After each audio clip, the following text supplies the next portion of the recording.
Assalamualaikum warahmatullahi wabarakatuh. Selamat pagi, adik-adik. Pada kesempatan hari ini, perdana kuliah modul 52 untuk mata kuliah THT dimulai dengan materi otologi 1, yaitu kelainan telinga luar. Berikut adalah topik pembahasannya. Ya, ada 10 materi, 10 topik.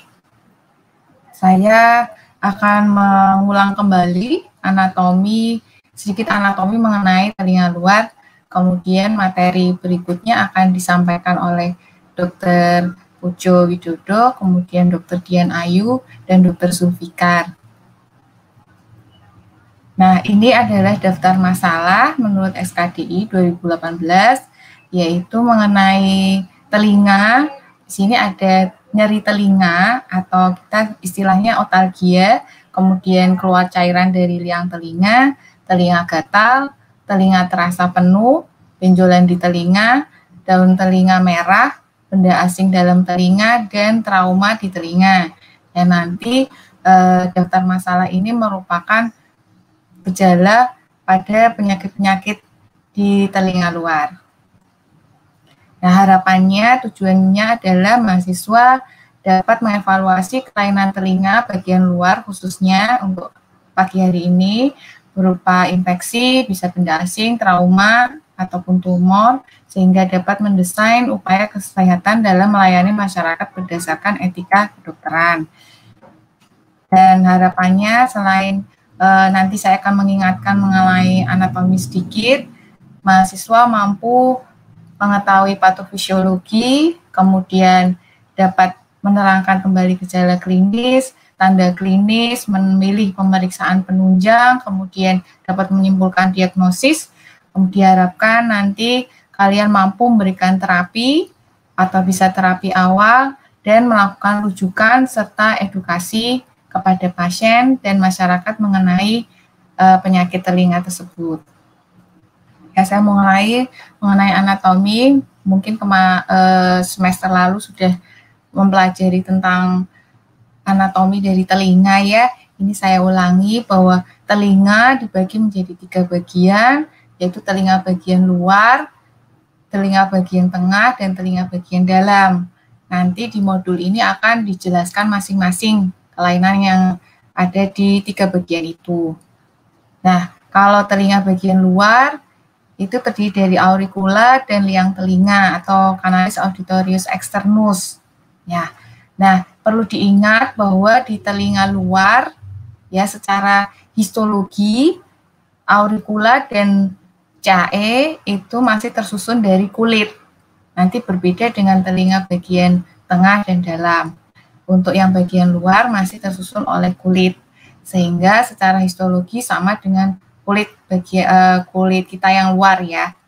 Nah, di sini untuk telinga, untuk auricula ya masih sama. Nah, yang spesifik adalah telinga bagian dari CAE ya. Kalau telinga luar tadi spesifik histologinya adalah kulit dan tersusun dari tulang rawan ya.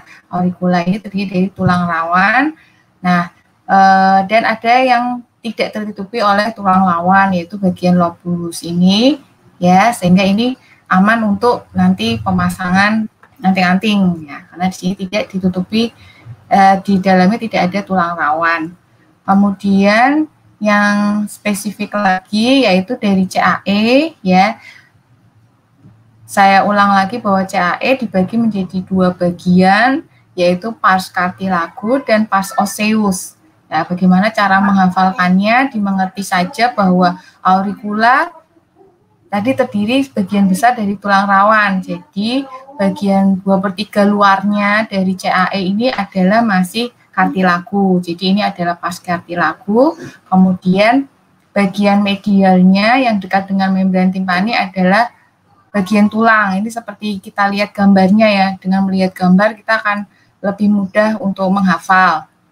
Bagian medialnya adalah pars osseus. Nah, ini susunan histologinya berbeda.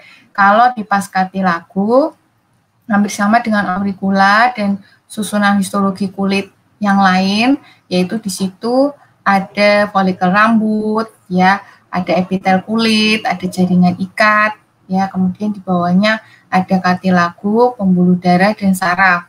Nah, yang spesial di sini adalah kelenjar serumen yang menghasilkan serumen atau minyak yang melapisi atau sebagai proteksi dari kulit CAE, ya.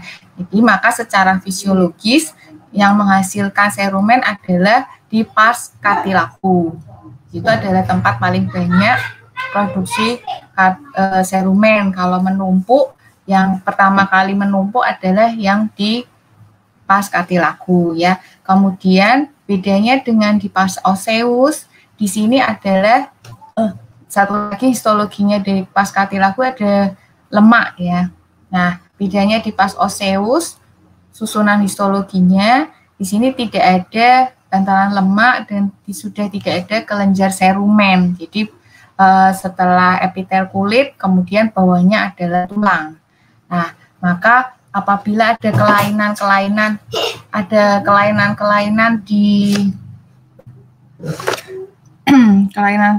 di daerah telinga luar, itu langsung menyebabkan nyeri, ya, karena tidak ada bantalan lunak, bantalan lemak langsung ke tulang. Nah, itu perbedaannya. Kemudian pada pasien-pasien yang serumennya menumpuk sampai pars osseus, itu sebaiknya harus segera dikeluarkan, ya, karena di situ tidak ada mekanisme pengeluaran karena langsung istilahnya terjebak oleh lingkungan pars osseus, ya. Tuh, kemudian yang perlu diingat adalah inervasi dari CAE, ya. Kenapa nanti ada beberapa penyakit yang ada nyeri alih ke daerah tenggorok, ya, karena sarafnya, jadi saya gambarkan ada saraf 10, ya, yang berkaitan dengan area tenggorok. Jadi kalau kita ada infeksi di daerah tenggorok, itu bisa ada nyeri alih sampai ke telinga. Ya, nanti kalau di pas materi faring mungkin ada keluhan penyakit yang otalgi, itu karena kaitannya persarafan pada kulit CAE, ya, nervus 10. Kemudian ada beberapa tindakan, misalnya kita melakukan ekstraksi serumen, ya, atau ear toilet, ya, atau terutama ekstraksi serumen dengan alat. Mungkin beberapa pasien ada yang menimbulkan refleks batuk. Nah, ini karena susunan histologinya persarafannya adalah nervus 10 ini, ya. Ini sedikit mengingatkan kembali anatomi, histologi, dan fisiologinya. Kalau telinga luar itu adalah untuk mekanisme mendengar.